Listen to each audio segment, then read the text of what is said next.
Okay. Good morning, everyone. No, thank you for joining with us here. I really appreciate that you were able to come today, and hopefully, na whatever things na matutunan po natin today, this morning rather, sana ho mai-apply natin to, no? And I think the best way to really catch up with learnings is to listen to it over and over again. Alam niyo naman po, ang learning kasi ay hindi po one time po 'yan, no? Hindi po 'yan isang beses lang. So, if we really wanted to grasp the entire message, the entire idea, I suggest that you're going to listen to it over and over again. Repetition is the key po. Yun po yung susi po natin dito sa learning. Okay? Now, ang pag-uusapan natin this morning is all about lead generation. Okay? Baba ko muna tong screen ha para we get to see each other. Yan. Now, ang lead ho ang pinaka-importanting element para ho makapag-proceed po tayo sa tinatawag natin na possible client or prospect client. Without the leads, mahirap po tayong magkaroon ng kliyente. No, it's gonna be totally impossible na makapag-close po tayo if wala po tayong tinatawag na leads.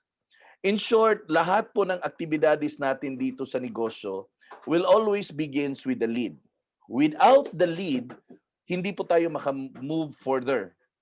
Lahat ng activities natin, actually, 80% of that we spent it actually in gathering leads. Yung mga ginagawa nyo po sa araw-araw, pagpo-post sa Facebook, sa mga social media, sa mga website, at kung saan-saan man para ma-promote yung negosyo mo, that is actually for the sole purpose of lead generation. Kumbaga, namimingwit lang po kayo ng isda.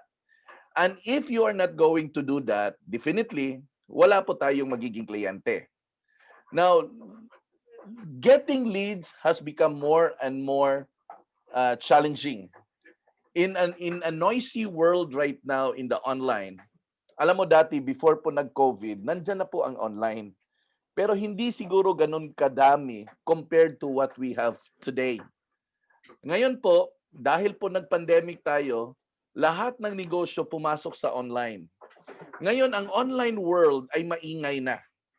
Ngayon, sa sobrang dami na nag-o-online ngayon, the challenge is this. How are you able to stand out from the rest? Okay? Now, hold on now.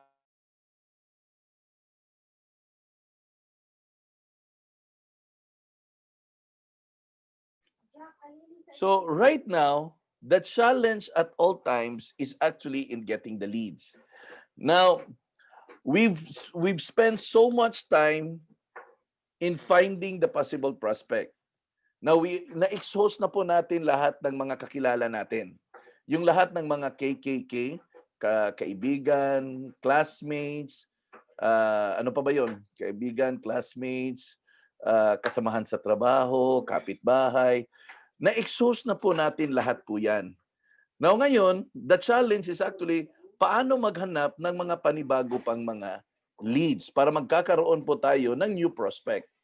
Pag hindi po natin naayos ang gawain with regards to the leads, well, magka-problema po tayo in the long run sa negosyo. Okay. Now, ito po yung encouragement ko po sa lahat. Ugaliin po na i-equip ang sarili. Mag-attend ng mga trainings, seminars, para meron po tayong tinatawag na upgrades. No? Meron po tayong tinatawag na upgrades. Kung hindi po natin i-upgrade yung sarili po natin, eventually po, we will lose the touch po sa negosyo na to. Okay? Now, umpisahan po natin ang topic on the leads. Now, if you have your pen and a paper there, much better po mag-take down po kayo ng notes. Alam ko po, nandito po ang video na to. You can always review it. But mas maganda po siya pag nag-notes po kayo habang pinapakinggan po to kasi part ng learning po yan eh. Kinesthetics ang tawag po doon. Now ngayon, if meron po kayong headset, I would suggest gumamit po kayo ng headset. Okay? Bakit po? Because pag naka-headset po kayo, you will have an undivided attention.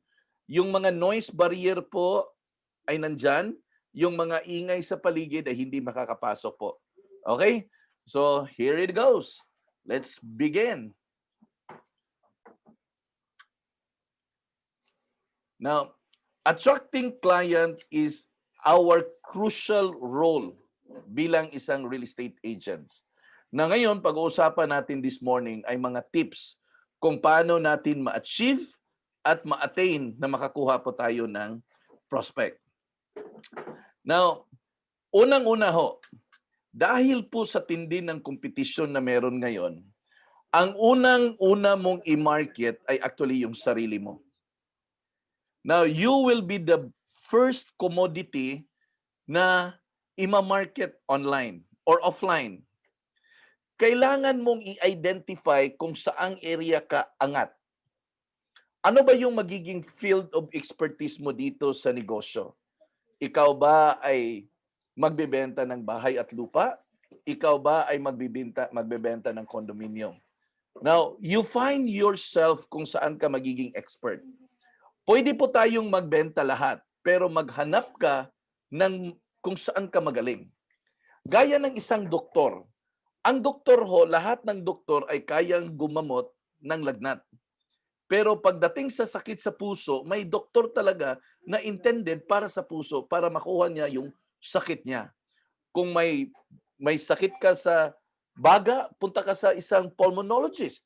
Kung may sakit ka sa bituka mo, punta ka sa gastroenterologist. Ibig sabihin, may field of specialty. Bakit may field of specialty? Para magiging ma-identify siya na siya ay magaling dyan. In short, pag may maghanap sa kanya na may sakit sa bituka, hindi siya pupunta sa isang cardiologist kung hindi pupunta siya sa isang gastroenterologist. Ganon din po sa industriya natin. Sa sobrang dami ng proyekto sa labas, kailangan ho maghanap ka ng project po dyan na ikaw ay magaling. Pwede tayong magbenta lahat, pero find a project, number one, that you love, project that you like, at ito ay pag-aralan mo para ikaw ay magiging expert po dyan. Para ma-market mo yung sarili mo na ikaw ay expert on that. Para ma-differentiate po kayo sa iba. Okay. Now, one of marketing ourselves ngayon, sa panahon ngayon, is through the social media channel. Okay. Accepted naman lahat yan na ang the way to market ourselves ngayon ay through the social media channel. Ngayon, pag-usapan natin muna to, ang social media. Okay. Baba ko muna to para we can engage. Now, let's talk about your social media.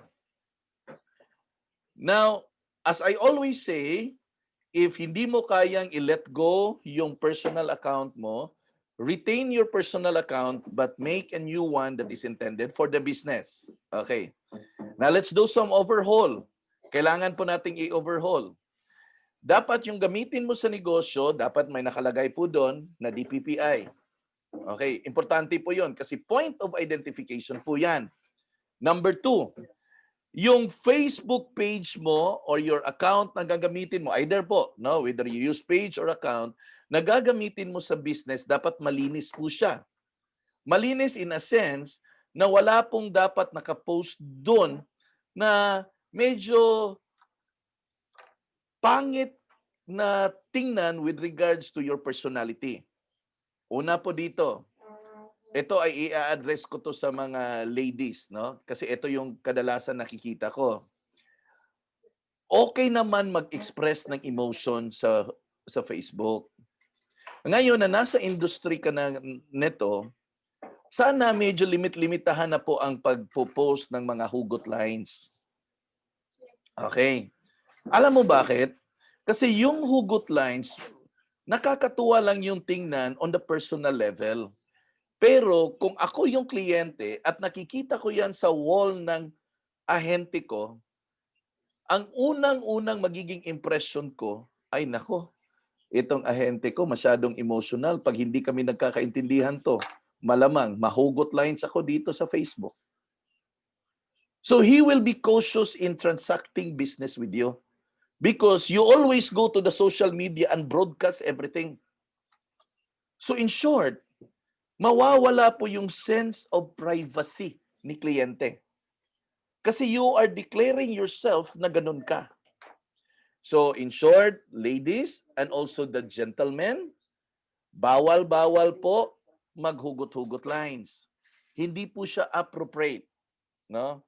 And besides, part po ng responsibility natin sa paggamit ng social media, hindi po natin ginagamit ang social media to declare our personal emotions.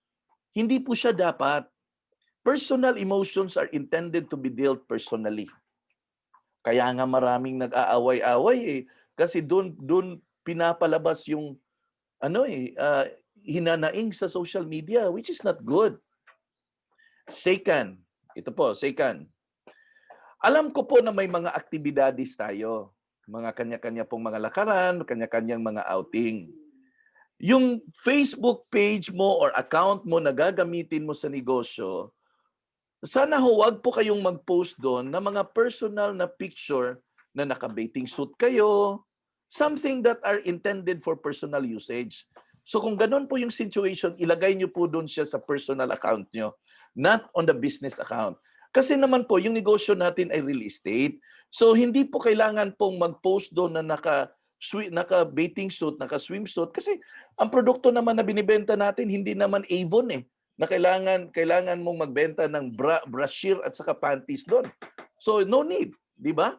So let's put it in the right perspective. I'm not saying that you don't have to do that, but put that on the personal account. Okay? Kasi pinag-usapan natin to market yourself eh.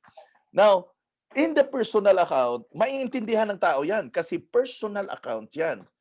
There are no mixture of whatever post with regards to the business.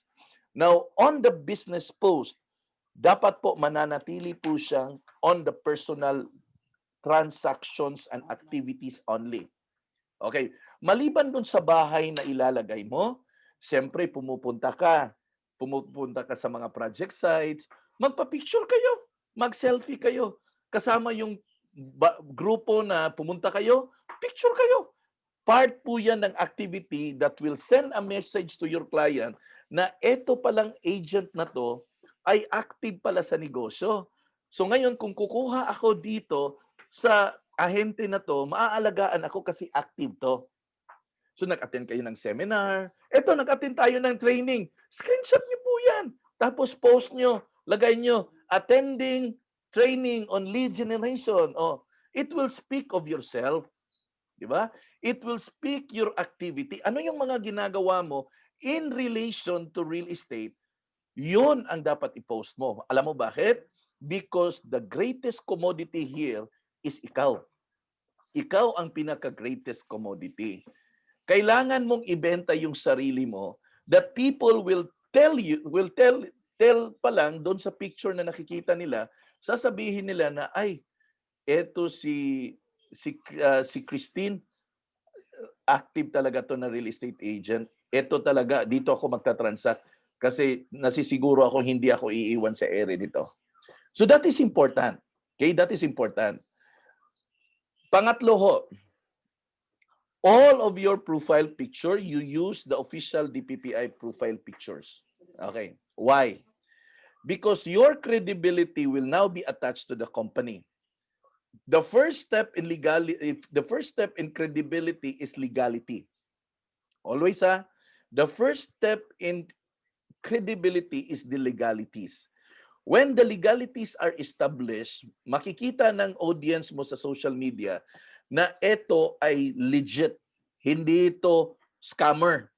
Yun ang gusto nating iparating na hindi tayo scammer. So ngayon, naka-attach doon ang kumpanya, naka-attach doon ang profile picture. May documents ang kumpanya which are public documents that can support that claim. So you will be able to establish yourself, di ba? So you need to fix that. Use the official profile picture. You ask your upline on how to have the official profile picture. Importante po yun. May tagagawa po tayo dyan. Now, aside from that, aside from the profile picture, let's go with the name. Name is very important because your name will explain the trustworthiness. Trustworthy. Kung sa Bisaya pa, kasaligan. Now, there are only two possible options kung bakit ikaw hindi mo ginagamit yung totoong pangalan mo. Number one, kung ikaw ay pinaghahanap ng batas, ibig sabihin wanted ka. At ikaw ay nagtatago at ayaw mong mahanap. Number two, kung ikaw ay may utang na wala kang balak bayaran. Pangalawa yan. Or it could be, kung ikaw ay lalaki, may napabuntisan ka na ayaw mong panagutan. At takot ka na mahanap ka ng girl, baka ma-shotgun wedding ka. Now you get my point? In short, kung ako ang kliyente, why would I trust Almer to be my agent na kung hindi niya kayang magpakatotoo sa pangalan niya, eto pa kayang bibili ako sa kanya ng milyon-milyon na halaga na bahay? So it will begin with being trustworthy. Ang pagiging trustworthy po, alam ko two-way yan. Pero it has to begin from you. Two-way yan eh. From you and from the client. Pero it has to begin from you. Ikaw. Ikaw ang magpipresenta sa sarili mo na hindi ka scammer, na ikaw ay legit at ikaw ay honest. So use your real name. Okay? Para si kliyente, kampante. Milyon-milyon ang halaga na ipupundar ko. Tapos ikaw, nakatransact ko, hindi ko kilala kung sino ka ba talaga? Eh, why would I transact business from you? Di ba? So that is very important. Okay. In your Facebook profile, di ba may bio, may ano dyan, may biography. Ilagay nyo po doon yung totoong detalye. Yung totoong detalye. Works at D818 Premier Properties Incorporated. Nakalagay po yan dyan.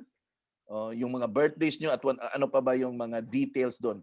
Yung mga yung sa setting sa profile na edit profile, yung mga information doon lagay mo.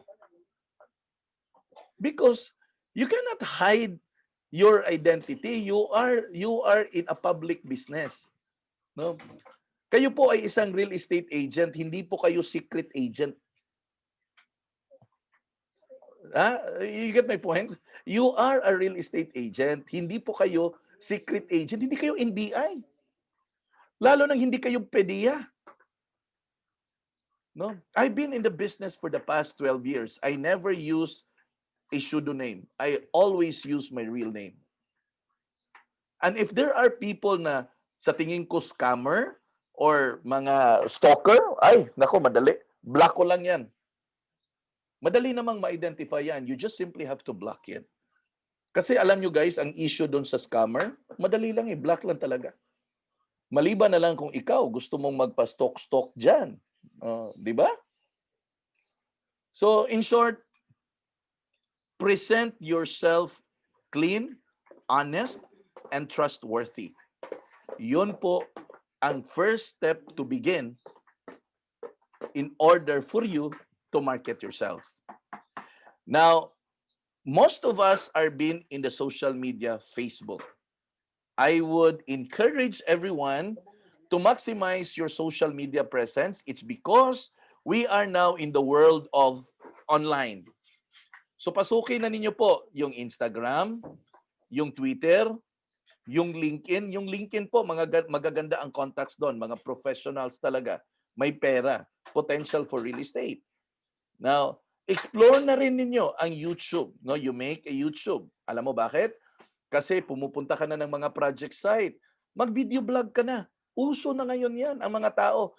Alam nyo, ang mga tao nabuboard na yan. Katitingin sa mga pictures only. Mas madali nilang tingnan pag ito ay videos. Nakikita nyo, pag Facebook, pag dumaan video, napapahinto ka talaga. Kasi ang Facebook ngayon, pag video yan, hindi mo na kailangan pindutin. Automatic magpi-play yan. So maganda. Maganda na ngayon ang video. So you go to the project site and take some videos. Yan. Alam ko na alam na ninyo yan.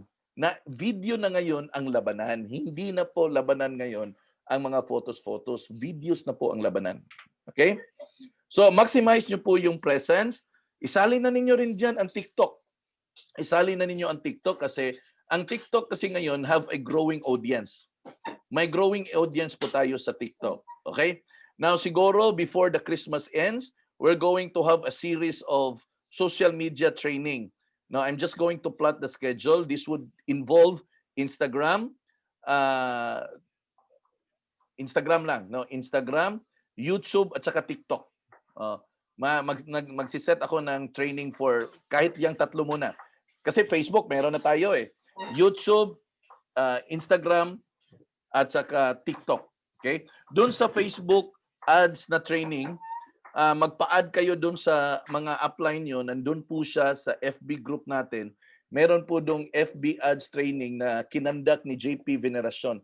Isa po tong magaling or expert on Facebook ads advertising. So aralin nyo po yon. Okay? So in short guys, market yourself well. No, market yourself well. Kasali po yan sa game na to. Okay? Next up, let's continue. Now, so ito po yung last, no? In addition to the social media, dati ho, ginagamit natin to. Website, postcards, television, radio spots, billboards, flyers. Medyo mahal po yan. Ngayon po, wala nang masyadong gumagamit ng television, wala nang gumagamit ng radio, lalo na postcard, wala na. Kasi ngayon, electronic na. Pero, ang vlogs ngayon, patok na patok. Okay? Vlogs ngayon ay patok na patok. So, sanayin nyo po yung sarili nyo na humarap sa kamera. Sanayin nyo po yung sarili nyo na this time, mag-live-live na kayo. Okay? Sanayin. Kumbaga, dito sa pagiging real estate agent, hindi ka lang ahente, artista ka rin. No? Hindi ka lang ahente, artista ka rin. Kailangan mong aralin yung mga smile mo. Kailangan mong aralin yung mga gestures mo. Kailangan mo na aralin konti yung a little bit of acting mo. Parte na po 'yan ng profession natin, no, ng trabaho natin. Alam mo guys, kung hindi natin i-improve kung ano yung nakasanayan natin, wala tayong patutunguhan. Sa 12 years ko sa industry na to, isa lang po ang masasabi ko. Marami po akong natutunan na dati po hindi ko natutunan. Kung tatanungin niyo po ba ako kung inaral ko ba yun? Yes, inaral ko ng husto. Nag-a-adjust ba ako? Yes, nag-a-adjust ako. Sinilang po ako sa mundo na wala pang computer. Graduate po ako sa school na wala pa pong computer subject. Can you just imagine how difficult it would be for me to learn all of those things? Pero kailangan kasi eh. No? Sabi ni Roslyn, mag-star magic na daw. Parang gano'n na nga, mag-star magic tayo. No? Kasi kailangan eh. Inaral ko ang mga bagay-bagay na wala po akong exposure because kailangan po nating umangat. Kailangan po nating makipagsabayan dito. Sabi ko pa nga one time I was actually with the agents. Sabi ko sa kanila na ngayon kasi na nasa mundo ka na ng real estate, etong industry na to, you've got to present yourself well. Hindi ka po pwede dito magmumukhang losyang, no? Hindi ka pwede dito magmumukhang losyang, no? You've got to present yourself well. Anyway, hindi naman kailangan expensive ang mga damit. Marami sa ukay-ukay. Yung mga tao nga natin dito, mga kasamahan natin, nagpipilahan pa doon sa ukay-ukay, mamimili ng mga blazers. Ang dami kaya doon. Tag 50 pesos lang. Di ba? So in short, it doesn't have to be expensive. In order for you to dress well, it doesn't have to be expensive. Di ba? May mga practical. Number 2, I'll address this for the ladies. Number 2, ngayon po na nasa negosyo ka ng real estate, hindi po siya po pwedeng lalabas ka na hindi ka naka-lipstick. Para kang bangkay niyan. Para kang bangkay. Ang putlang-putla mo. You've got to wear your lipsticks that this time. Di ba? Kailangan na kasi Kailangan. Sabi ko nga maghanap kaya ako ng trainer na how to apply makeup, how to apply lipsticks. Kasi kailangan no? Kung pwede palang aralin ko yung how to apply makeup, aaralin ko yan para ako na lang magturo sa inyo paano mag-makeup at paano mag-lipstick. No? Because it is really needed. No, it is really needed, no? Alam nyo guys, wala namang nakakaalam kung ukay-ukay ang suot mo eh. Nilalabhan mo naman, ikaw lang naman ang may alam niyan na ukay-ukay yan, no? At alam nyo, I've learned one thing in fashion. It's not how expensive the dress ang issue dyan. It's actually kung sino yung nagdala ng damit. It's how you carry yourself actually. Hindi yan sa mahal ba yan or mura yan, hindi. Kung paano mo siya, kung carry mo ba, 'di ba? Yun eh. Kung carry mo ba yung damit mo, tingnan mo na naman yung sarili mo sa mirror. Carry ko ba 'to? Bagay ba ako dito? I mean, you've got to self-assess yourself, no? Kailangan mo pong i-self-assess po 'yan. So party po 'yan ng mga investment natin. Mga makeup, mga lipsticks, o mga damit sa ukay-ukay, part na po 'yan. Part na po 'yan sa investment sa sarili natin, no? Kumbaga, we will do some overhaul sa sarili natin. Kasi guys, haharap ka ng tao, haharap ka ng kliyente. Ang pinag-uusapan natin dito, milyon-milyon, hindi ka naman bumibili ng snowbear eh. So ibig sabihin, kailangan mong ipresenta yung sarili mo rin na kahit papaano ho, presentable din naman po. 'Di ba? Hindi po to candy ang binibenta natin, bahay at lupa, condominium. No? Yun po yung binibenta natin. Ibang level to guys, no? Ibang level po 'yon. At isa pa, tama po tong sinabi ni Jennifer. If you gonna present yourself well, it will add to your self-confidence. No, tama po tong sinabi niya. It will add to your self-confidence. Pag ikaw ay haharap na sa tao, dahil alam mo na inayos mo yung sarili mo, ikaw pag nakaharap mo na sila, kampante ka, no? Kampante ka, no? Kasi yung self-esteem, yung mababa na self-esteem, bunga kasi yan sa tingin mo sa sarili mo eh.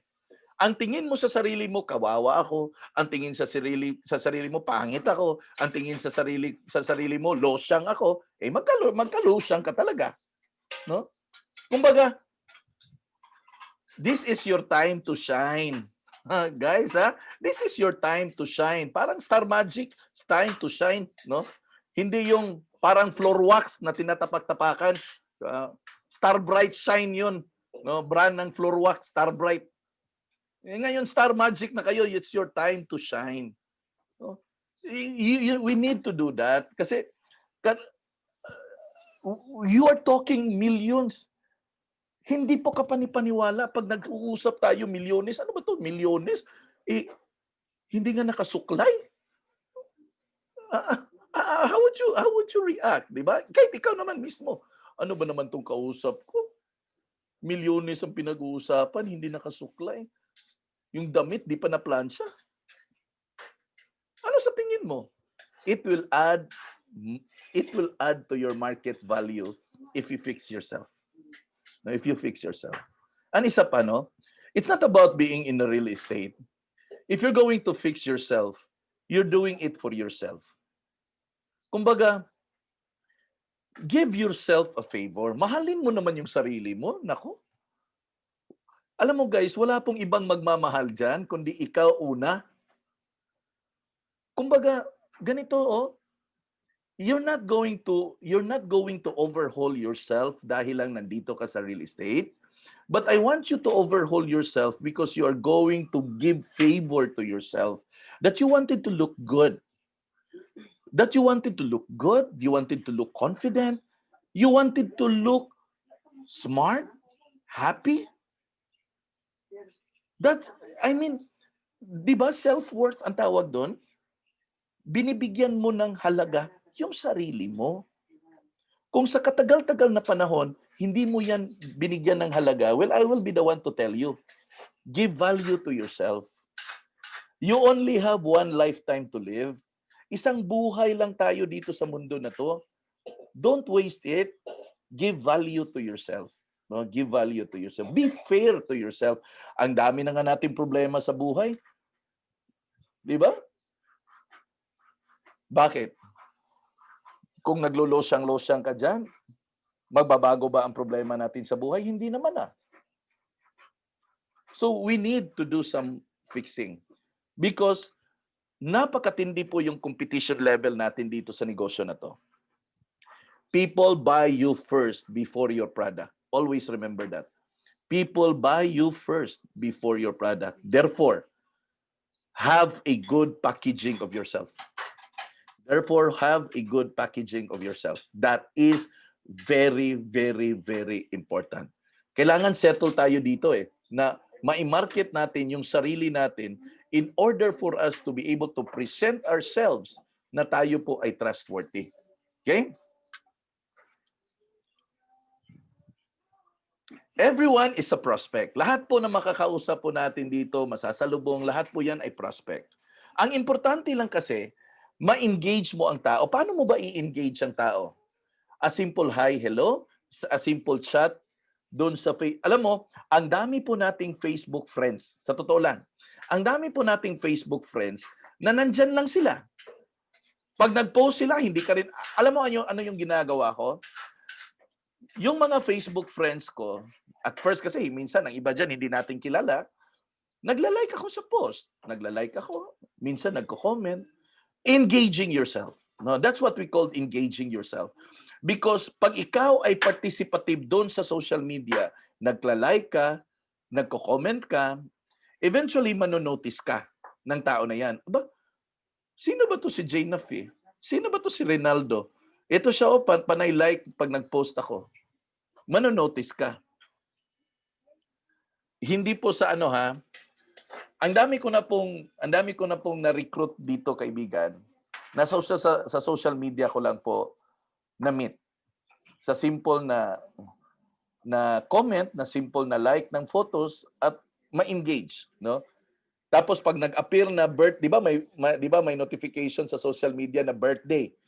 Friends kayo sa Facebook, ay nag-birthday siya. Hindi mo siya kilala personally. Alam mo ano yung ginagawa ko? Nag-greet ako na happy birthday. Happy birthday. Alam mo bakit? Because you're trying to caught the attention. Ay, sino ba to? Sino to si Christinani? Sino to si Jainafi? Ba't nag-greet siya sa akin ng happy birthday? Patingin nga ng wall, ay, nasa real estate pala to. Tamang-tama. Naghanap yung kaibigan ko ng condo. Di ba? May mga situations na gano'n. Guys, ang social media po ay isang komunidad po yan. Kumbaga, sa actual world po natin, para po siyang isang barangay. Yung Facebook mo, yung Facebook account mo, parang barangay yan. So siyempre, sa barangay mo, dapat makilala ka. Ganito, example. Kung ikaw ay may tindahan sa lugar nyo, di ba? Ikaw, nasa isang barangay ka no? Pag may tindahan ka dyan sa barangay mo, ang intention mo actually is gusto mong makilala sa mga kabarangay mo na ikaw ay may tindahan. Tama po ba? Kasi kung hindi ka kilala na may tindahan ka, paano bibili sila sa'yo? So kailangan ipaalam mo sa mga kapitbahay mo, sa kabarangay mo, na dito sa Jainafi store ay may mga paninda na binibenta. Di ba? Okay, ganito 'yon. Sa barangay mo, para makita nyo ang beauty ba? Sa barangay nyo, hindi ka lang nag-iisa na sari-sari store. Tama po ba? Maraming sari-sari store sa barangay. Ngayon, paano mo ba ma-differentiate ang mga nagtitinda dyan? Okay. So dapat meron kang, yung sinabi ko kanina, dapat meron kang specialty. Alam mo, ganito yung sasabihin nila. Ay, punta kayo doon sa kay Jenna Fish Store. May masarap sila doon nga dried fish. So ang tao, pag maghahanap ng dried fish, or sa Bisaya pa, bulad, pupunta sila sa Jaina Fish Store kasi nandun ang masarap na bulad. So magkakaroon ka ng tatak, makikilala ka. So ganun din po yan sa social media. Na ngayon, nasa Facebook ka, ito yung parang barangay mo. Lahat ng mga kasama mo dyan sa loob ng Facebook, dapat makilala ka nila na ikaw si Jaina Fe na nagbibenta ng bahay at lupa at condominium. So paano mo ipapaalam sa kanila? Magsa-shoutout ka? Hindi po pwede, no? So you have to engage. So simple like, comment, greetings, importante po 'yan. Tapos ito po 'yon. Pinaka-importante talaga, guys. Your presence in the social media dapat po mararamdaman ng mga kasamahan mo sa social media. Okay, in short, dapat active ka dyan. Okay, dapat active ka. Paano ka ba magiging active? Okay, very simple po. You will be active if you are regularly posting. Okay? You will be active if you are regularly posting. So kung regular ka nagpo-post, regular ka rin nilang mapapansin. Ay, eto si Cristani, o parati kong nakikita to. So gumawa ka ng storya ng buhay mo. Mga activity mo sa real estate, pumunta ka sa project site, nagpa-selfie ka doon, you post it. Okay, nag-attend ka ng seminar, nag-attend ka ng training, you post it. Like for example, dito, post mo. Alam mo bakit? It will send a message that you are upgrading yourself. Okay? So in short, as a property liaison specialist, our day is always consumed by cultivating our leads. Okay? As well as meetings and follow-up with potential buyers and sellers alike. So in short, lahat po na ginagawa po natin is all about getting the leads. No? Lahat po ng ginagawa po natin is all about getting the leads. Nakukonsume po ang araw natin dyan. Paghahanap lang po ng prospect. Okay? Paghahanap lang po ng prospect or paghahanap po ng leads. Okay? So are we learning so far? O parang ako lang na-excite, no? So dito tayo sa lead generation, okay? So ano ba ang lead generation for real estate, no? Ito yung mga tanong na gusto natin. Yung pinag-usapan natin, introduction pa lang 'yon. Introduction pa lang 'yon, okay? What is lead generation for real estate? Okay. Now, lead generation, ito po yung proseso na para ma-attract po ang mga possible na kliyente at ito po ay ma-convert natin into a buyer, no? Na may gusto sa isang property or services na ino-offer po natin dito sa DPPI. Okay. Now, take note of the word attracting. Okay. Paano ba to? Lagyan natin ng underline para makita natin. Yan. Take note of this word, attracting and converting. Yan po. Take note of that word. Okay. Now, kung wala po kayong ma-attract, wala po din po kayong ma-convert. Ganun lang po yung kasimple. Kung wala po kayong ma-attract, wala din po kayong ma-convert. So in short, it will always begin with how are you going to attract. Okay, here it is. Napag-usapan natin kanina na mag-uumpisa sa sarili mo yan. So you've got to start overhauling yourself. Therefore, manotice ka na you are already active in the business. Now, you've got to be consistent when you are in the social media platform. Dapat regular ang presence mo doon at mararamdaman ng tao. Okay. Now, dahil isang komunidad ang social media, para po siyang isang barangay, yun ang sabi ko, para po siyang isang barangay na dapat makilala po kayo sa barangay na may negosyo po kayo dyan. Now, the challenge right now is how are you going to make yourself na mararamdaman kayo sa mga tao na nandun sa Facebook. Una ho, pinaka-importante, consistency is the game here. Dapat consistent po kayo. Never miss a day na hindi po kayo naka-social media. We're talking about business, ha? Never miss a day na wala po kayong i-post. Now, ang isang social media account po, ang tawag po dyan ay isang organic po yan. Okay. Ano po bang ibig sabihin ng organic? Ibig sabihin, lahat ng mga tao na konektado dyan ay nagpo-post lahat yan. That is the reason why yung post mo sa umaga, hindi mo na makita sa hapon. Nasa baba na po yun. Alam mo bakit? Kasi lahat ng tao po ay nagpo-post po yan. So organic po yan. Now, if you want your presence to be greatly felt, so dapat may consistency ka. Now, this is what you do. Define a time wherein you are going to post.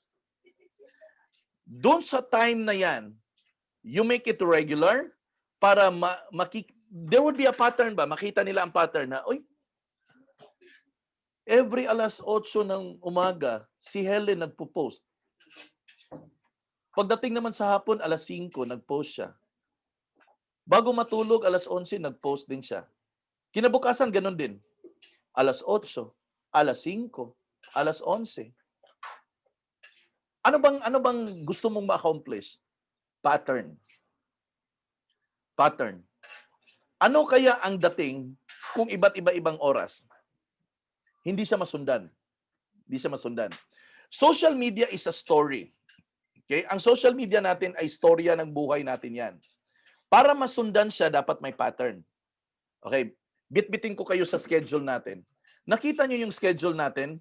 Hindi po tayo nagbigay ng schedule na iba ang oras. Pag umaga, 9:45. Pag hapon, alas 2. Pag gabi, alas 8. Consistent yan. Hindi po yan nagbabago ang oras. Iba-iba lang po ang pinag-usapan natin, pero ang oras, pareho po yun. Bakit to? Because we're setting up patterns. Every time po na nagtitraining tayo, naka-live din po yan. Ibig sabihin, may audience po tayo na nag-determine ng oras na yan, na itong oras na to, atong araw na to, may live to. May followers po yan. In short, ganun din po yan sa social media mo. You are going to establish a pattern. Now, your pattern helps you na ma-identify kayo. Kasi may consistency. Lahat po tayo, walang exempted po dito, meron po tayong problema sa consistency. Alam mo bakit? Kasi ang feeling natin, pag nag-post tayo, kinabukasan may inquiry agad. Pag walang mag-inquire, hindi ka na mag-post. Ganon yung attitude natin eh. Gusto kasi natin lahat instant. Sa bagay, sanay tayo sa instant coffee, instant noodles, instant lahat yung gusto natin eh. Hindi po siya instant. I want you to know na ang binibenta nyo po ay hindi po siya candy. Milyon-milyon ang halaga ng binibenta natin. Ito po ay pag-uusapan ng mag-asawa. Ito po ay pag-iisipan ng tao kung kakayanin ba niya or hindi. Ngayon, habang nag-iisip siya, ikaw ba ay nakikita ba niya? Yun ang importante doon eh. Habang nag-iisip siya, ikaw ba ay visible pa rin sa kanya? Kasi kung habang nag-iisip ka, nag-iisip siya at ikaw ay hindi na visible, ay malamang by the time na makapag-decide siya, ay wala ka na. So you lose the sale. You lose the game. So unti-unti makikita mo sa sarili mo, nakakapagod pala to, Joe. Yes, nakakapagod. Sa mga taong walang pangarap, nakakapagod po yan. Kaya nga, remember, on the seminar, nagtanong ako, sino sa inyo dito ang may matinding pangangailangan? Because no amount of hardship, no amount of difficulty will be enough para ikaw ay huminto sa negosyo na to. People who understand their needs, embraces pain, embraces difficulty, embraces challenges, and go above and beyond it. Kung sa tingin mo kung sa tingin mo for the past 12 years wala akong difficulty na nasubukan, naranasan, nagkamali po kayo. Sangkatutak. Sangkatutak. There were even at times na aawayan ako ng asawa ko kasi wala pa akong benta. There were moments like that. Was it easy? No. It wasn't easy. Was it pure? Was it all pain? Hindi naman. Pero there will always be pain. But the point here is not actually about the pain. But the point here is about what you wanted to have. Yun ang point dun eh. That is the reason why ang dami pong oportunidad na dumaan sa buhay mo, lahat po yun isa-isa mong hindi mo pinursige. Alam mo bakit? Because you dwell on the pain, you don't dwell on the pain. Pain will always be there. Now look at the mothers. Do you think it's not painful to give birth? It's painful. Now I've witnessed my wife in the delivery room. I cannot bear watching deliver my child. Ang sakit tingnan, no? But was it about the pain that the mother endured in the delivery room? No. It's about the end goal that the baby will be out. The reason why na sustain niya ang pain during labor, it's not because para manganak lang siya. No. It is because that I wanted to see the baby after this labor pains. Anong tawag doon? Birth pains. And look at it. The most beautiful emotions that a mother would ever feel is actually right when the baby came into the world. That's exactly the reason why it is so sweet for a mother to give birth.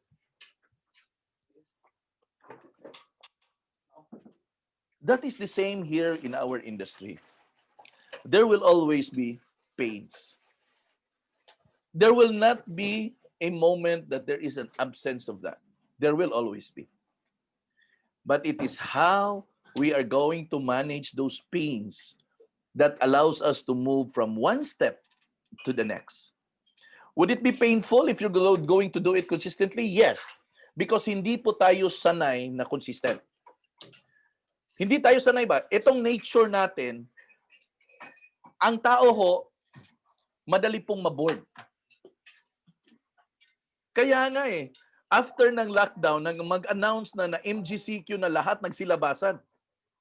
Anong nangyari? Di yung lumobo yung mga cases sa Cebu City. That's precisely the reason. Why? Because we are always bored, we are always impatient. So, when your task feeling mo is monotonous na, bata ko post nito, post sa umaga, post sa hapon, post sa gabi, wala namang nag-i-inquire. For all you know, it only take one more post in order for the inquiry to come in. But because na-bored ka na at hindi ka na nag-post, ang nakita ng inquiry ay nakita niya ang post ng ibang tao. You lose. You lose. At ito rin po ang gusto kong maintindihan nyo. Gold is hidden below the ground. Gold can never be seen at the surface. That's the reason why kailangan mong maghukay ng gold. Ang isang kliyente ho na mag-close sa'yo, ang tawag po natin dyan ay gold. Alam mo bakit? Kasi gold has always been equated with money. Client that closes a sale for you, that is actually equated with commission. So that is a gold. You can never find a gold right at the surface of the ground. Makikita mo po lang ang gold pag maghukay ka ng maghukay. And that's the only time that you're going to find the gold. Gold ang hinahanap natin, kapatid. So, ibig sabihin, hindi siya madaling hanapin. Precious kasi siya Mahal kasi siya. Kaya siya nakatago. So, all of us right now are busy actually looking for the gold. At also remember, you are not the only one that is digging for the gold. Hindi lang po ikaw mag-isa na nagdidig ng gold. Marami po tayong nagdidig ng gold. Okay? So in short, keep doing it. Give it your best shot. Consistency is the name of the game. Okay? So tuloy tayo. Here. So generate leads through networking, relationship development. So connecting people. Okay? It's all about connecting people. So sabi ko pa kanina, it all begins with the people whom you know, dati mong classmate, kasamahan sa trabaho, kapitbahay, kasama mo sa church, sa mga civic organization. Those are your network. Those are your connect. Those are your people that you regularly engage. Okay. Now, ito po yung importante po dyan. Pag ikaw ay naka-engage na sa mga tao na to, dapat importante din maipresenta mo ang sarili mo na ikaw ay nasa industry na to. Importante yan. Na dapat maipresenta mo ang sarili mo na you are already in this industry para alam nila. Magkaibigan nga kayo, magkasama naman kayo, pero hindi naman nila alam na ikaw ay nasa real estate na. Paano sila kukuha sa iyo? So you have to make yourself known. So ano yon? Engage. Okay? Engage yourself. Kasi yun, Yun talaga ang ano natin eh. Minsan kasi yung prospect natin nananatili lang sa papel eh. That's good. You make a prospect list. But the next step is actually you engage. Kaya nga sabi natin in networking and build relationship. Alam mo bakit? Kasi gusto natin mag-engage kayo. Okay? Ito po yung Pareto principle. Ang ibig sabihin, 80-20 rule po to, no? The law of the vital few and the principle of factor sparsity states that, ito po yon, that for every 80% result, ito po ay na-accomplish ng 20% na causes or action. Sa 80% na resulta, ibig sabihin makakuha ka ng 80% na mga prospect leads, ito po ay resulta ng 20% ng mga ginagawa mo. Marami po tayong ginagawa. Marami po tayong aktibidades sa araw-araw with regards to our industry. But the goal actually is to get the leads. Mo ang pinaka-goal natin. Kasi lahat kasi mag-uumpisa sa leads eh.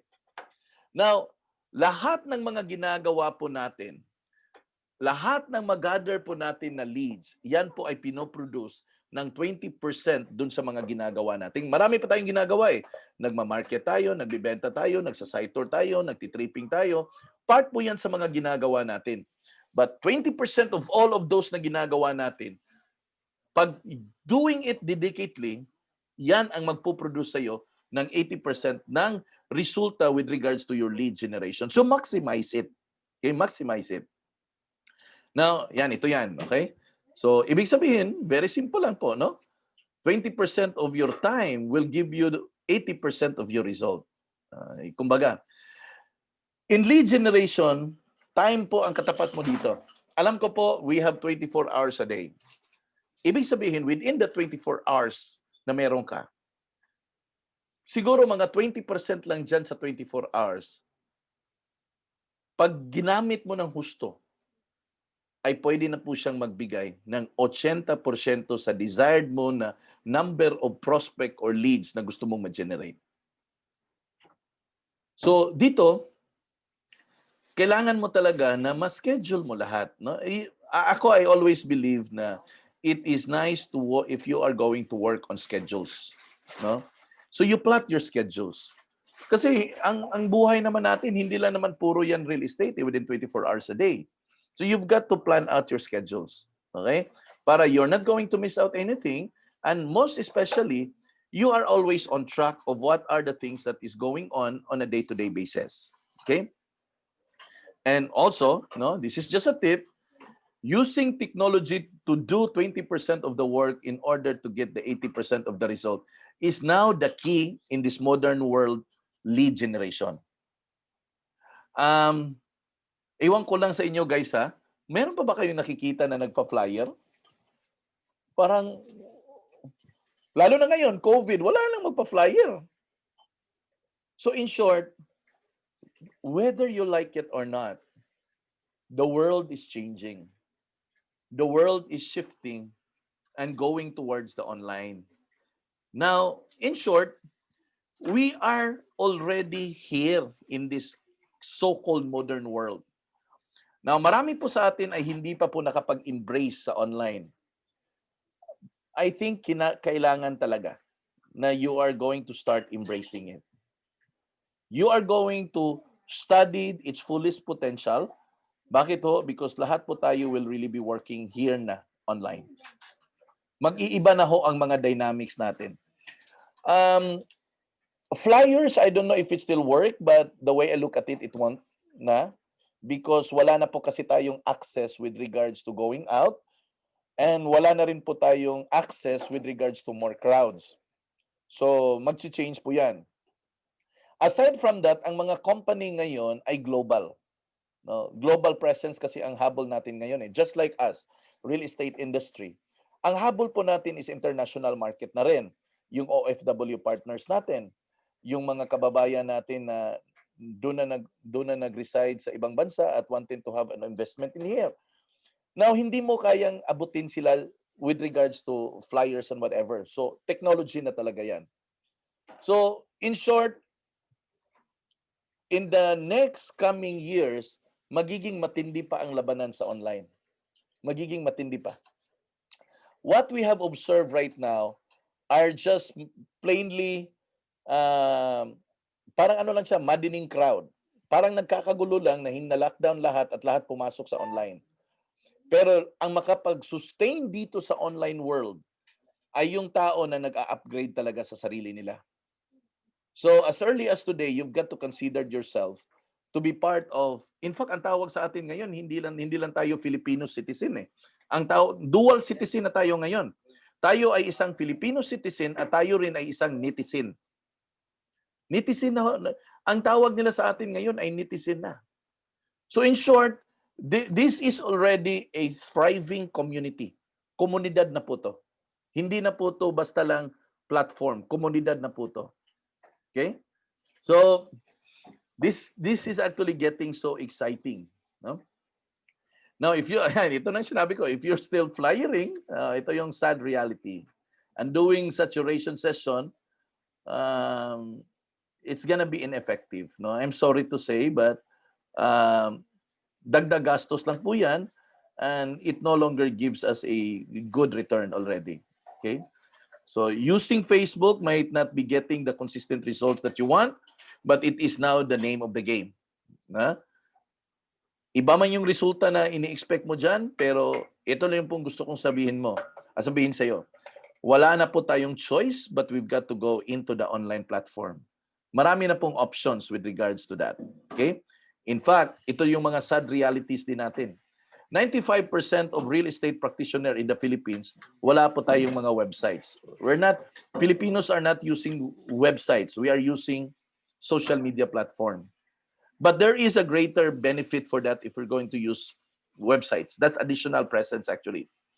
So, kumbaga part na yan sa magiging portfolio po natin. But later on, pag-uusapan natin yan. No? Ito lang, ipipresenta ko lang yung magiging situation natin ngayon. Ano pa ba yung facts? No? 3% of all home searches do that in the internet. Doon sila nagsisearch sa internet. Hindi na po sila tumatawag ng mga kakilala nila, although it does. Meron pa po iilan sa atin. But most of the time, pag may gusto silang bilhin na bahay, ang una talagang pupuntahan nila ay yung internet. Magsisearch sila. Saan sila pupunta? Kay Google. They're going to search there. Alam kasi nila yun yung search engine eh. Dati ang search engine is Yahoo. Ngayon is Google na. At ito yung sad but exciting reality. 84% of the millennials says that they are always using the internet in their home buying processes. So 84% of the millennials. Can you imagine how big is the market right now in the millennial generation? So ngayon, okay, ito, pag-usapan natin to. Tingnan natin. Where do you think, sumagot kayo dyan sa chat box, where do you think the millennials are hooked up right now? What social media channel? Saang social media channel ba nandun ang mga millennials? Sabi ni Jimbo sa Facebook. Saan ba ang millennials ngayon? Sabi ni Marian sa TikTok. Si Cathy sa TikTok, si Jerwin sa YouTube. FB at YouTube, FB, ay sa YouTube.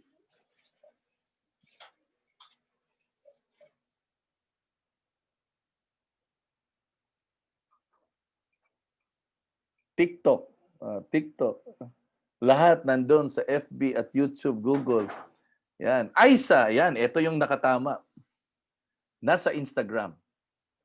85% of the millennials are in IG. Although nag-maintain sila ng FB account, ang iba dyan may YouTube account, but they are most likely very active in IG or Instagram. Okay, this is what you do. You can always connect your IG with your FB. Ulitin ko ha. You can always connect your IG with your FB and with your Twitter. Pwede mo i-connect yan. So pag nag-post po kayo, no? Pag nag-post po kayo doon sa IG, automatic po makikita siya, no? Makikita po siya saan? Sa FB din at saka sa Twitter. So isang post mo na lang, isang post na lang ang gagawin mo.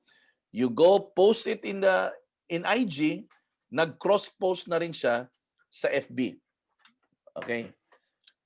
So it is something that you're going to really consider. Okay? For those na wala pa pong IG account, you start to make one. No? Start exploring it and start cross-posting it. No? Start cross-posting it. Now, right now po, kami dito sa bahay, sumubok po kami na mag-boost sa Facebook at naka-cross-post siya sa Instagram. No, sinubukan namin dito ni Edwin at ngayon po, within 2 days, we were actually answering around 15 inquiries. Both of these ads is actually seen both in YouTube, both in IG and FB. Sabay ho siya kasi ang may-ari ng IG at FB isa lang po. Owned by Facebook na rin ang IG. So pwede ka nang mag-cross-post diyan. So ngayon, you are able to maximize the presence. No? So nag-paid ads kami. No? Nag-paid ads kami. We're going to try it for the next 10 days. No? And we're getting inquiries already. So try exploring it. Ha? Try exploring it. Okay. With regards to traditional way of doing it, there are still a certain level of efficiency and effectivity.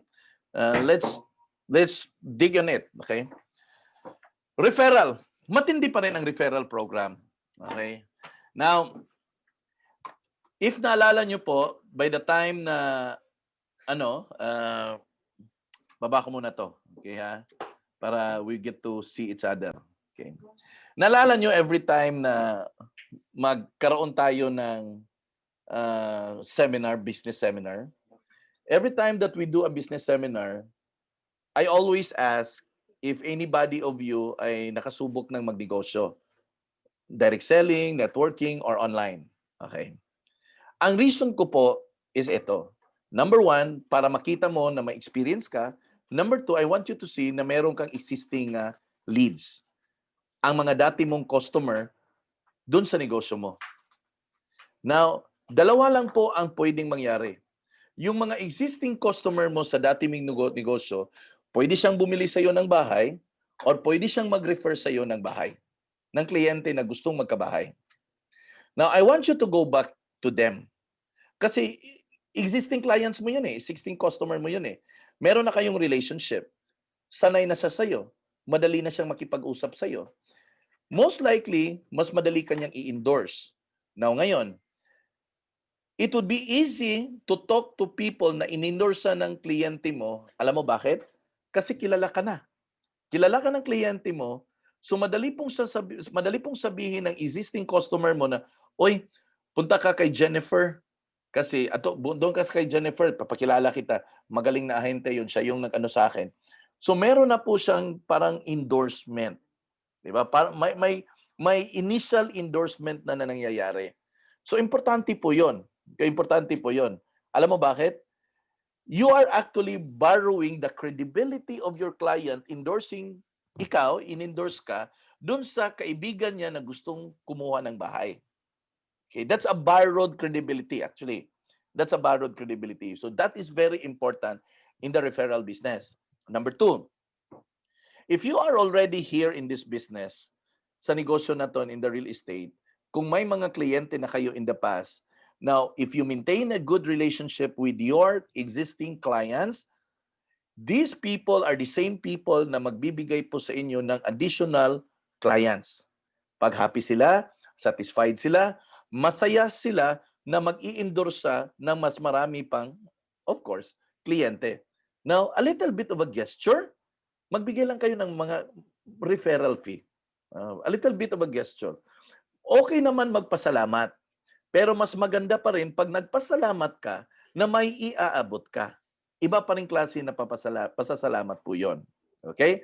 It matters a lot, no? If you give a certain level of token, no? Para kahit paano, it's a way of saying thank you. Salamat po, di ba?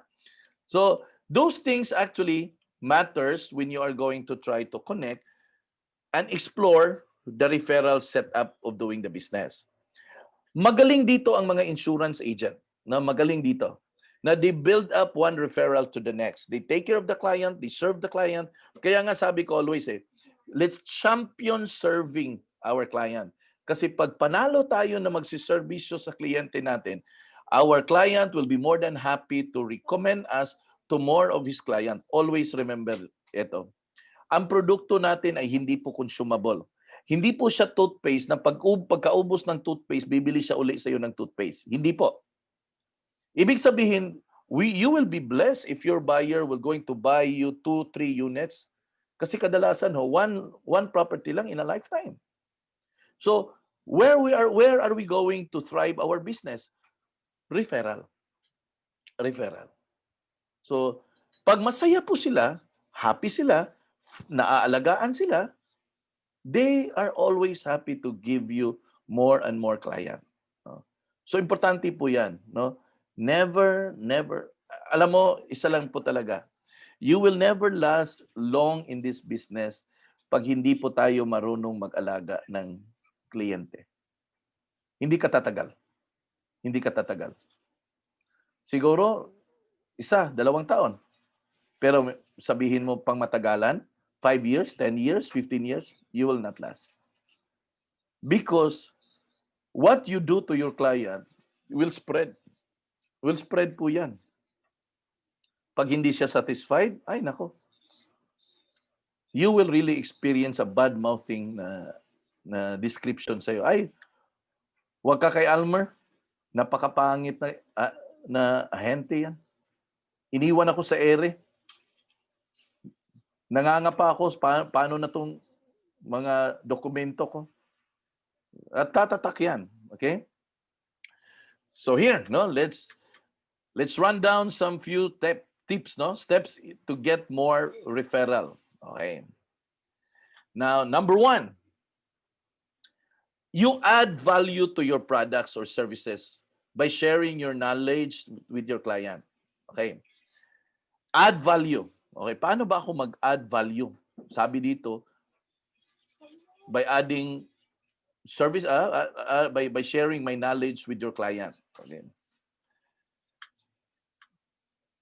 Ito yung guys. Lahat po ng kliyente, gusto po nila added value. Sa Bisaya pa, gusto na nila na sulit buy. Sulit ba? Sa Tagalog pa, sing ganda but di kasing mahal. Parang ganon. Now, how are you going to put value? Okay. Now, there are a lot of things in order for you to put value to what you do. Isa po dyan is yung knowledge. Okay. The knowledge that you can input to your client dun sa home buy niya, dun sa property investment niya. Now, remember, it is an investment. Ibig sabihin, part of your role being a property liaison specialist is not just to do an errand, but part of your role is for you to be able to give a sound advice to your client. Okay. In matters of what? Number 1, in matters of the property itself. And how are you going to give a good advice? Number 1, you have the thorough knowledge of the project you're selling. Dapat meron kang thorough knowledge dyan. Saan mo makukuha yan? Sa PKS. Sa PKS mo nakukuha yan.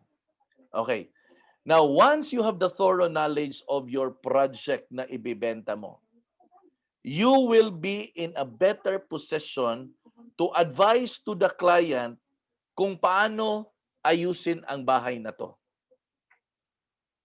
Okay? How are they going to live in the place? Gaano ba to siya kalayo sa mga basic destination? School, grocery, palengke, terminal ng jeep, terminal ng bus, barangay hall, city hall, barangay health center, saan ang sakayan. Importante po yun na mga basic knowledge that will be appreciated by your client na ma-picture niya na kung siya ay mag-stay po doon. Ha? Pag nakatira siya doon, makikita niya na convenient pala ang project na inoffer mo. Kasi yun ang apprehension ng tao eh. Ang apprehension ng tao kung bakit ayaw niyang lumipat sa ibang lugar, it's because baka hindi ako komportable. Now, here comes ang property liaison specialist ng DPPI, nagbigay sa kanya ng comprehensive na advice na ma'am, itong project na po na to, napakaganda po. Maliban na ang location nito ay very accessible, malapit pa po to sa ibang mga basic destination. Para lang ng anak mo, yan, if you can pinpoint that, your buyer will appreciate it. There is value to that. Number 2, if you can make it easy for your buyer in terms of payment scheme. Kasi part po ng decision making niya is kung kaya ba niya. Kung matutulungan mo siya, paano maintindihan niya, paano to babayaran, at paano niya magagawa ng paraan para makakuha siya ng bahay at lupa sa iyo or condominium, ma-appreciate niya yan. Now, that is the reason why every Saturday we're talking about savings and investment. Alam mo bakit? Because we want you to be knowledgeable about savings and investment so that you can share to your client na kaya pala nilang magpundar ng bahay, kailangan lang nilang magtipid sa ganitong mga areas na to. Alam nyo guys, ganito, marami pong bahay na ang monthly amortization nasa 7 to 8,000. Marami po niyan. Hindi lang alam ng tao na kaya pala niyang mag-save ng 7 to 8,000 a month pag ito po ay babawasan niya. Yun po ang tinuturo natin sa Savings and Investment Forum. Every Saturday, 2 p.m. Attend po kayo niyan. We're teaching people, in fact, one of our session ito. One of our session, tiningnan natin kung paano ba makakatipid ng pagkain. Para makatulong tayo sa kliyente natin na makatipid sila, una, pinag-usapan natin doon sa seminar na yon na ang laki palang matipid natin sa pagkain. Na instead nakakain sila sa Jollibee at McDonald's, pagpunta nila sa trabaho, magbitbit na lang sila ng baon nila.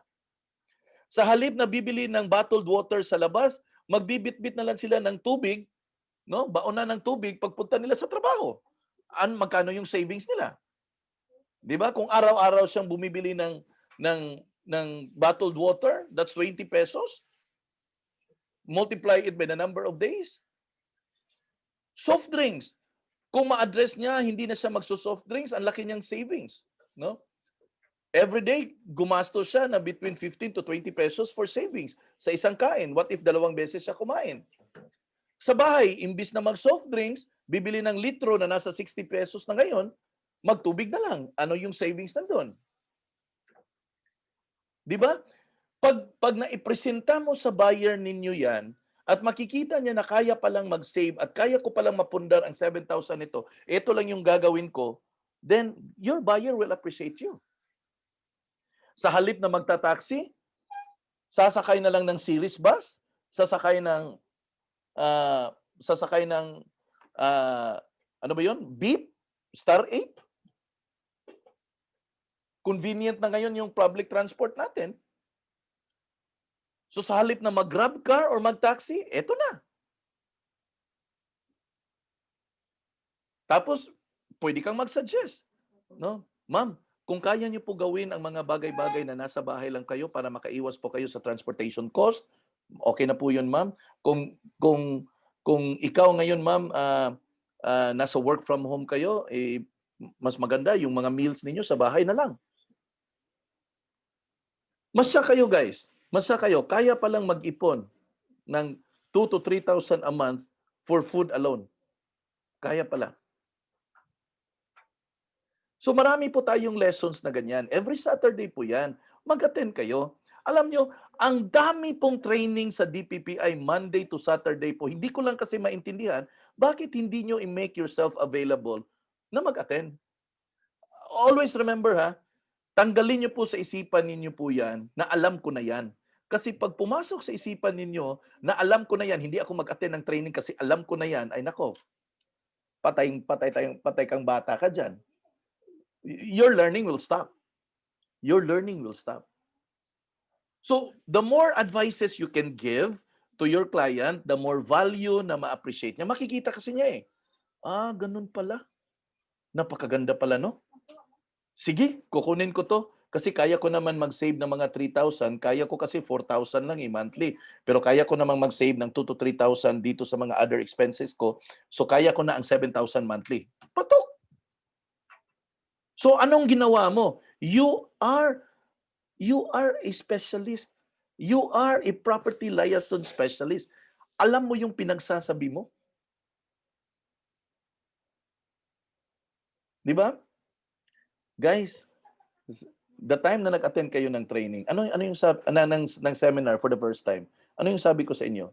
Hindi po kayo tinitrain dito para magiging magaling na ahente. Tinitrain po kayo dito ni DPPI para kayo ay maging magaling na negosyante. Ang ahente at negosyante iba mag-isip. Di ba? Ang utak mo ngayon ay umiikot na bilang isang negosyante, hindi po bilang isang ahente lang. Malaki pong kaibahan 'yan. No, malaki pong kaibahan 'yan. Attend trainings, attend PKS, no, yung mga project knowledge seminar, attend po kayo diyan. Ang dami niyo makukuha ng mga information na magiging valuable doon sa kliyente natin.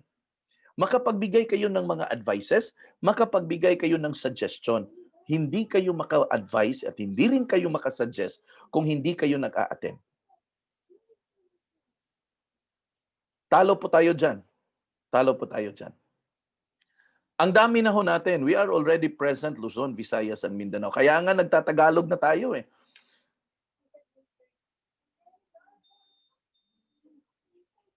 Nahihirapan kaya ako sa Tagalog, pero kailangan kong aralin.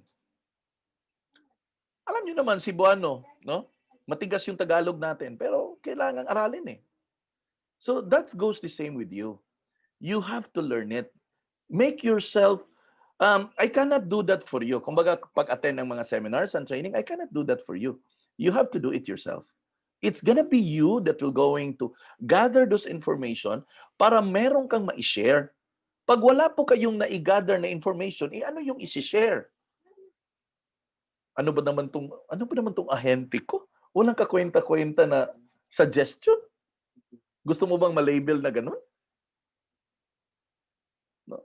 So in short, you are the best product that you can offer to your client. Ikaw yung pinakaunang produkto na ino-offer mo eh. Pangalawa na po yung real estate property na in-offer mo. Ikaw ang pinakauna. Okay? So adding value. Okay. Number 2, build relationship and let customer feel like they have special relationship with you. Okay. Build relationship. Okay. Dito po tayo sa build relationship. Now, sinabi ko kanina na ang produkto natin ay hindi consumable. Dahil ito ay hindi consumable, malaki po ang tsansa na isang beses lang po siya bibili. Now, the repeat business na magkakaroon po tayo ay nakasalalay po yan kung paano tayo nakikitungo doon sa kliyente natin.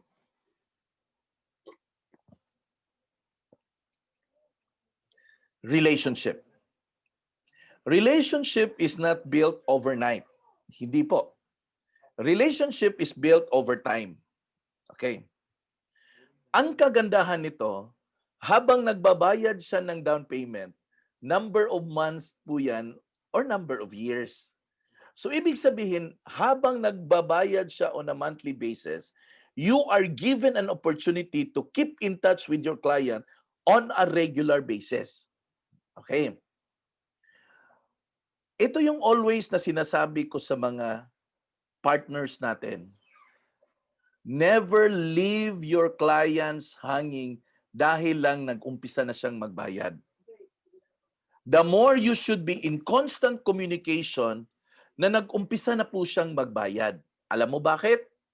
Because right on that action na ikaw ay constant na nakipag-communicate, yung buyer po natin ay gaganahan po siyang magbabayad on a monthly basis doon sa property na kinukuha niya hanggang ito po ay ma-fully paid. Alam mo bakit? Kasi kung hindi siya magbabayad ng buwan-buwan, wala rin po tayong kikitain. Wala rin po tayong kukomisyonin. So una yan. Pangalawa, hindi natin siya iniwan sa ere para mararamdaman niya ang presensya na mayroong constant communication tayo. Alam mo bakit? Kasi pag may kakilala siya na naghahanap ng property, ikaw ang unang-unang maalala niya. Look at the scenario kung ganito ang gagawin mo. May isa kang kliyente, nag-reserve, kumuha, nag-umpisang magbayad ng down payment. Tapos hindi ka na nagparamdam. Sinabihan mo lang siya na, ma'am, magbayad ka sa developer buwan-buwan. Wala na. Kung ikaw ang kliyente, sa tingin mo, masaya ka? Hindi. Ano ba namang klase ito? Hindi ko na makontak yung agent ko, yung PLS ko, hindi ko na makontak. So paano ka makapag-build ng relationship? Wala. Wala kang ma-build na relationship. Every time na makabenta po kayo, makakatanggap kayo ng incentives. Okay? Listen to this one. Every time na makakabenta kayo, makakatanggap po kayo ng incentives. Dahil makakatanggap kayo ng incentives, bigyan nyo naman siya ng kahit konting token. Pagdating ng Pasko, ito, bigyan ko kayo ng suggestion. Dati ho na nasa active selling pa ako, kasi ngayon hindi na ako masyadong nasa active selling. Kasi we have so much property liaison specialist na kailangan natin pagtuunan ng pansin for trainings. But when I was in active selling, way back 2011, 2012, ako masyado akong OA. Masyado akong OA na ahente. Pagdating ng Christmas, nagbibigay ako ng Christmas gift. Alam mo ano yung kadalasan na Christmas gift ko? Sabihan ko na kayo para alam nyo kung ano yung gagawin nyo. Nagbibigay po ako ng umbrella. Payong ho, payong. Alam mo saan ako bumibili? Dito po sa Magallanes. Malapit sa University of San Jose Recoletos. Nandito sa taga Cebu, alam niyo po 'yan. Malapit po sa San Jose Recoletos, nakahilera po siya sa Visayan Educational Supply. Nakahilera po siya sa Visayan Educational Supply. May wholesaler po doon na nagbebenta ng payong. Yung mahaba na payong po, 70 pesos. Yung mahaba na payong, 70 pesos. Pag folding, 90 pesos. Yun po yun. Ang binibili ko, yung mahaba na payong. Okay? At alam nyo ano yung ginagawa ko? Pumupunta ako dito sa printing shop na nakakontrata tayo, pinapalagyan ko ng logo ang payong. Logo lang. Logo lang ng D818. Alam mo magkano yung bayad ng logo? 15 pesos pa print lang ng logo. Ayun, binibigay ko. Ma'am, Merry Christmas! Ma'am, congratulations pala doon sa unit na ko. Kumusta na po yun? May maitutulong po ba ako? Yan. 70 pesos, nakatanggap ka ng incentive na 5,000, 10,000, tapos 70 pesos na payong, di mo kayang magbigay? Di ba? O sabihin na lang natin, naka-incentive ka ng 1,000, di mo kayang magbigay ng 70 pesos na payong? O sabihin na lang natin, 100 pesos na payong. You get my point? That's part of building the relationship. Tapos pag nag-turnover na, kasi pag nag-turnover na, siyempre full commission kasi turnover Yay, turnover na, full commission to. Kasi sa hindi pa turnover, ano lang, konti-konti, monthly. Pag turnover na, full commission to. Alam mo, dati po ginagawa ko, Kasi dito sa Lapu-Lapu, sa Decafor, marami akong nabenta dyan. Mga 20 units. Ginagawa ko dati, pag turnover na, nagpapagawa po ako ng tarpaulin. Maliit na tarpaulin. Welcome to your new home. Ayan. Nakalagay ba yan? Welcome to your new home. Sabit ko yan dun sa unit niya. Maliit lang, maliit lang. Kasi dito sa Lapu-Lapu, may 15 pesos per square meter na tarpaulin na printing.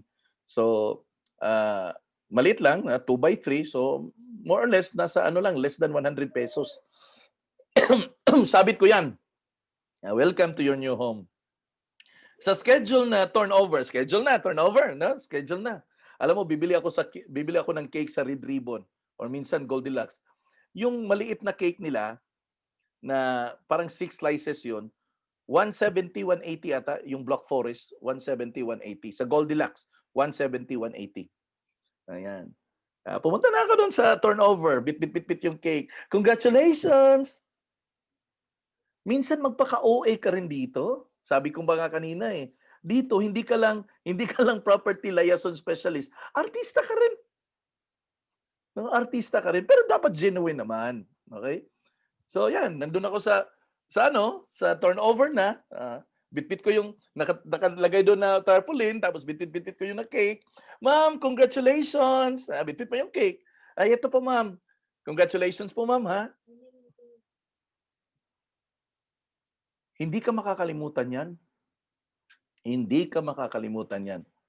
Alam mo anong mangyayari niyan? Pag nag-housewarming yan, nag-blessing ng bahay yan, imbitahan ka. Uy, tawagan mo nga si Elmer, mag-blessing tayo sa bahay. Ganun ang mangyayari. Uy, birthday ng anak, birthday ni Junior, tawagan mo nga si Beverly. Ganun ang mangyayari niyan. Ay, next month, fiesta dito sa atin. Inform mo nga si Cristani para makapunta siya dito sa fiesta. Hindi ka lang property liaison specialist. Parte ka na ng buhay nila. Alam mo bakit, guys? Owning a home is an emotional thing. Owning a home is an emotional thing. Matagal nilang pangarap yan. Nagkatotoo ang pangarap nila dahil sa iyo. At dahil nagkatotoo ang pangarap na to, hindi ka nila makakalimutan. Alam nyo guys, ito lang po talaga yung gusto kong makita ninyo. Na in a world na ginagalawan natin, importante pa rin yung sense of touch. Importante pa rin yung sense of touch. Diba? Medyo OA kung tingnan sa labas, pero I want you to know that it works. I want you to know that it is still working. That's how you build relationship. That's how you build relationship. Career po natin to. Hindi lang po to trabaho lang. Career po natin to. Be the best on what you do. Dapat ang isang DPPI Property Liaison Specialist, ang habol parati, excellence. Excellence in what we do. Yun ang gusto nating ipakita sa mga kliyente natin. Excellent ang serbisyo. Kumbaga, pag nakita ka, ang sasabihin ng kliyente, tatak DPPI ano? Yang mga serbisyo na ganyan, tatak DPPI yan. So ano mangyayari? Pag may kakilala siya, ano yung sasabihin niya? Oy, pag bibili kayo ng bahay ha at condominium, hanapin niyo yung may tatak DPPI. Magaling magserbisyo yan. Ganun ang sasabihin. So anong mangyayari? Kliyente na ang lalapit sa atin pagdating ng panahon. Kliyente na ang lalapit sa atin. Alam mo bakit? Kasi may tatak DPPI ang serbisyo natin. No? Tatak DPPI po ang serbisyo natin. Okay? Learning so far? Yan. Number 3, stay organized, upsell, and cross-sell. Okay? Upsell or cross-sell. But dito tayo magfo-focus sa stay organized. Okay? Stay organized. Guys, negosyo mo to. Okay, remember this ha. Negosyo mo to. Pag negosyo mo to, dapat organisado ka. Ito lang, piece of suggestion ko. Lahat naman tayo naka-work from home. Okay? Ako, nasa bahay po ako. Okay, nasa bahay po ako. Dito sa bahay ko, may maliit po akong isang maliit na corner na ito talaga ang dedicated spot ko for the business. Okay, may maliit ako na table, nandyan yung laptop ko, tapos ito wall na. Okay. Dedicated spot ko po to for business because it helps me stay organized. Okay.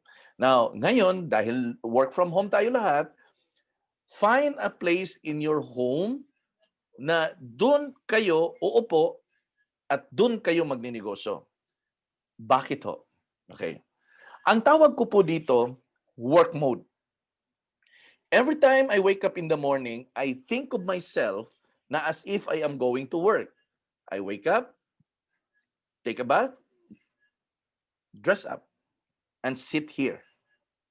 Alam mo bakit? Kasi ang mind ko, sorry, ang mind ko is naka-tune in for work. Ang challenge kasi sa work from home ay ito. Dahil sa sobrang komportable tayo sa work from home, minsan sumasagot po tayo ng inquiry habang pong nakahiga. Iba po ang magiging resulta nun. Nakahiga. Minsan, nakatulog. Di ba? So you find a spot in your home, sit there, activate yourself na you are in the work mode. Dapat naka-work mode ka. So, isipan mo, action mo, naka-work mode. It helps you set your tone in doing the business. Okay?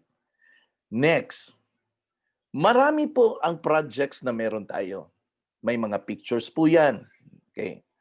Now, to help you stay organized, if merong project na nakita nyo po dun sa group chat, i-save nyo po at ilagay nyo po sa isang folder. Tapos i-label nyo. No? For example, City Claw. Save mo ang picture. Lagay mo sa folder. Lagyan mo ng City Claw. Alam mo bakit? Kung may maghanap ng project na ganun, madali mong pindutin yung folder at isend mo ang pictures. Camellia, label mo. Download mo ng picture, save mo, Camellia. Lagyan mo ng label, Camellia Homes. Help yourself to become organized. Kasi wala pong ibang taong gagawa niyan. Ikaw lang din po. Okay? So, organize yourself in such a way na magiging mas mabilis po ang pag-response mo. For example, ikaw ang may hawak ng Sterling land. So, organize mo. Lagay mo dito ang project ng Sterling land. Kung ilang project siya, i-folder mo ang mga pictures niyan. Para mas, yun po ang ginagawa ni Novelin Alcover, isa sa mga BDMs natin. Yun ang ginagawa niya. Naka-folder ang mga pictures para every time na may isend siya, may send niya na mabilis. Nakita niyo, mabilis siya makapag-send because naka-folder na siya. Pati yung information nakalagay sa notes. Naka-save na. So, hahanapin na lang niya. Ito pala, check. Send pictures, send info. So, magiging mas mabilis. Nakakapagod ang trabaho na to pag hindi po natin i-organisa ang sarili po natin. Okay? So, sino bang gagawa niyan? Ikaw din mismo. Okay? So, please, organize yourself. Okay. Then, number 4, take feedback and give support. Ito, within our internal na to, no? Take feedback from one among each other, then suportahan tayo, no? Suportahan tayo dito. Kasi itong negosyo na to, hindi naman to hindi naman to one-man show eh. Okay? So, importante po 'yan. Okay? Then last is yun, get the referrals. Okay? Yan, sabi ni Teresa, it happened to me. Tagbaw kong pangita, to be honest. Yan, totoo yan kasi hindi mo na folder eh. Hindi mo na folder. So folder it, no? I-folder mo yan. Okay? Guys, I'll end with this one and I'm gonna continue it with next week. Mahaba pa to. Mahaba pa tong pag-usapan natin sa lead generation. But it's gonna be a juicy topic, no? It's gonna be a very juicy topic. Okay? Now, ito lang po yung masasabi ko. Lahat ng pinag-usapan natin today, 99.9% ang makakalimutan mo. Only 0.1% ang maalala mo. Lalo na pag hindi ka naka-notes. This is my suggestion. This seminar is recorded in YouTube. Right after this one, we will send the link to your group chat. Review it. Listen to it again. Learn it. Because if you learn it, may maipasa ka sa mga coming mong mga downlines. Huwag mong isipin na alam mo na lahat dahil napakinggan mo na ako ngayon dito. Maniwala po kayo. After nito, makakalimutan din ninyo to. So listen to it again. Hear it again. I-share po namin ang link nito. Kasama na po yung link sa kahapon. Kagabi pala, sorry. Kasi maganda yung topic natin last night, handling objections. I-share din po natin para ma-review nyo. Kasi lahat naman to, although pabalik-balik tong mga seminars natin, but medyo mahaba-haba kasi yung mga training materials natin. So medyo number of days talaga yan. Yung basic sealing skill nga, umabot na tayo ng dalawang buwan. Actually, 3 buwan na. No? But we're still not yet done. Alam mo bakit? Kasi hindi talaga natin ma-expose sa isang upuan. Napakarami po na dapat nating aralin. Pasalamat na lang tayo na may access tayo for technology, no? So, yun lang po ang favor na hihingin ko po sa inyo na pakinggan niyo po kasi wala naman po kasing gagawa nito except ikaw, no? I cannot do that for you. No, you have to do it yourself. Spend time learning because the principle is we need to learn before we earn. So wala po tayong kalam-alam sa industriya na to pag hindi po natin alamin. Okay? So weekend po today. Ngayong hapon po may mga PKS at ngayong gabi po meron po tayong kasi second Friday po to announcement lang po kasi second Friday po to. Night owl po to. Okay? Ngayong gabi night owl. Ito po yung evening recruitment po natin. So yung mga kakilala nyo gusto nyo pong ma-invite dito sa negosyo natin, ngayong gabi po yan, 8:00 ng gabi. We will be using the same link. Kung ano yung link na ginamit nyo po dito, we are using the same link. Wala po tayong ibang link na ginagamit.